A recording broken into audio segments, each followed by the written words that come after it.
Good morning.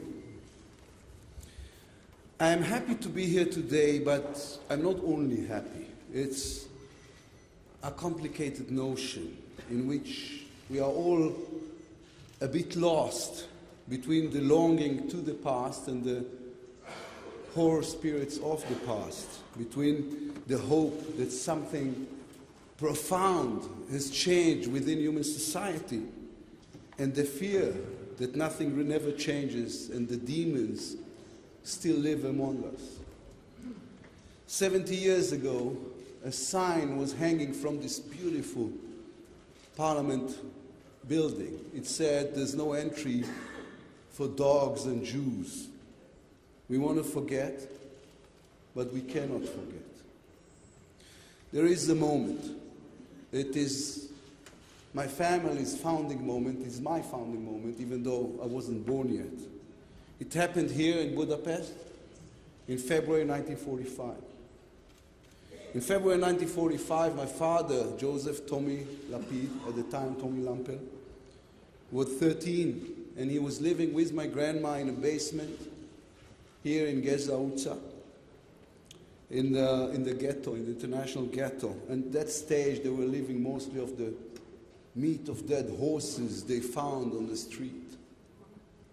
And the Russians were already approaching Budapest, and the Germans, along with the Hungarian fascists, start taking out the Jews in death convoys. And most of them were led to the Danube River that was frozen, and they were ordered to dig holes into the ice, and then they shoot them into the water, to the frozen water. And one Monday, very early morning, the Germans surrounded my father's block, and they started leading them in one of those death convoys that had approximately 600 people. And they were walking through the streets of Budapest that was empty because of the Russian bombing. And from high windows, they were looked upon by people who knew that they were sentenced to death. And at a certain point, when they reached the Margit Bridge, a Russian plane lowered over this convoy for a second. And suddenly people were yelling and shouting, and the Germans and the Hungarians were shooting into the sky. And my father hid behind a small public lavatory, painted in green. And his mother, that was standing behind him, pushed him into this little public lavatory and said to him, "You need to pee now." And it was hard.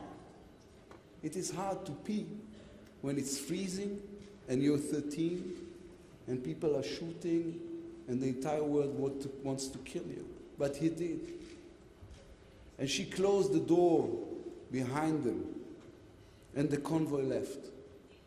And 10 minutes later, from those 600 people, 598 people were dead under the ice in the Danube River. But my father, except for my father and my grandmother, who were standing in the street alone, and they were free. And they were free, and the entire world was open to them. In the American Midwest, there were thousands of miles where no one lived in.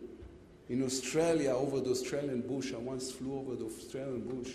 You can fly for 3 hours without seeing a single soul. Paris was already liberated.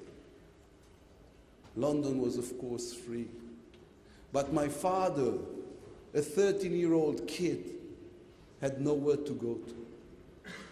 He had nowhere to go to, and therefore they just went back to the ghetto, to the same basement, hoping only that the Russians will come before the next death convoy will take place.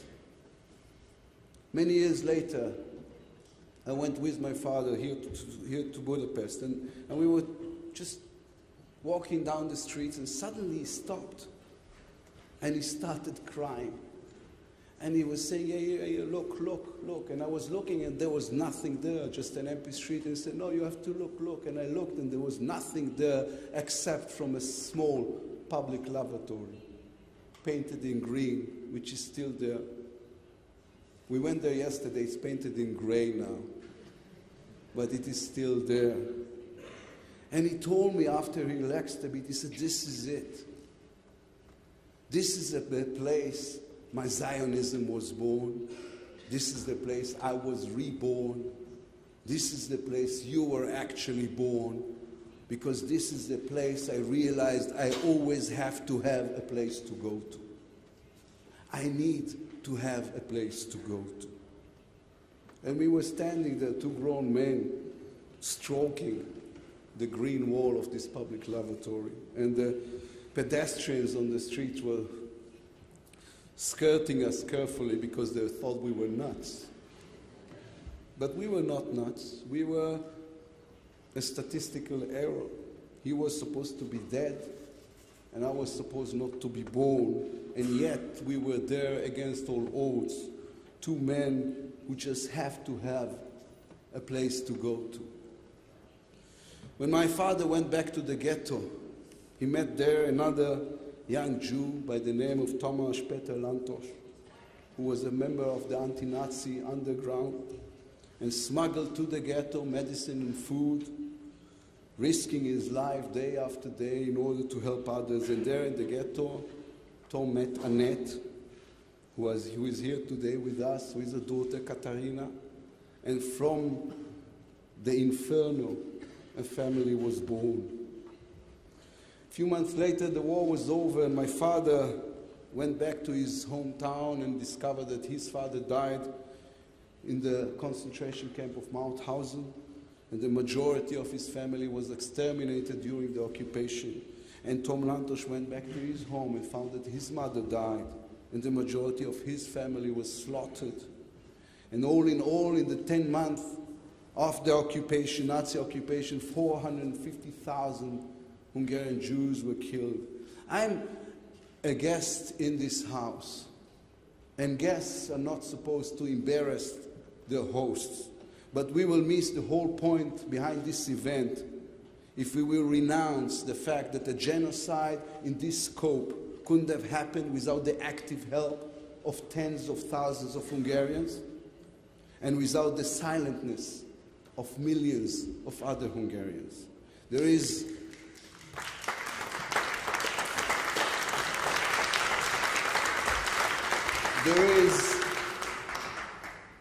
a stain on the honor of this house. There is a stain of the honors of this house, and for years we have tried to ignore this stain, but history taught us that ignoring is never the right policy. Anti-Semitism has reared its ugly head in Hungary once again. And we know today, because we've studied this next to this little public lavatory on the bank of the Danube, that we can't overlook racism. We cannot discard it. We cannot let it grow. Hatred is not disappearing. It's a horrible fact of life that we should fight with every hour of every day. And for all of those who say this is different and time has changed and this cannot happen again, I raise to you the memory of Tom Lantos and Tommy Lapid, two ordinary kids from ordinary homes with ordinary families, not too rich, not too powerful, maybe not even too significant, who got up one day and instead of going to school, they were forced to run for their lives because the entire world decided he wants to kill them. Not because of something they did, they've done nothing wrong, but because of what they were. Tommy and Tomasz remained friends for the rest of their lives. Tommy has become the Minister of Justice of the State of Israel, and Tomasz became the chairman of the Foreign Committee of the United States Congress. And they died within months of each other in 2008. No one should feel sorry for them. They both had full and good lives, and they lived and they died surrounded by love and appreciation. But they left us a will. And their will says we can never, never stop fighting against racism, against hate, and for justice. In an interview Tom Lantos gave a few years before he died to the Spielberg Foundation, he was asked, what should the next generations study from the Holocaust? And he said, it is very simple. We are our brothers and sisters' keepers. We cannot be bystanders. The prime obligation of every human being is to speak out against injustice committed against any other human being. And the more different that human being is from you, the greater is your obligation to defend him. These words should echo forever in this house. This house has to get up every morning and say again, this will not happen again. Jews will never die again on Hungarian soil just because they are Jews. We are and will always be obligated. Thank you very much.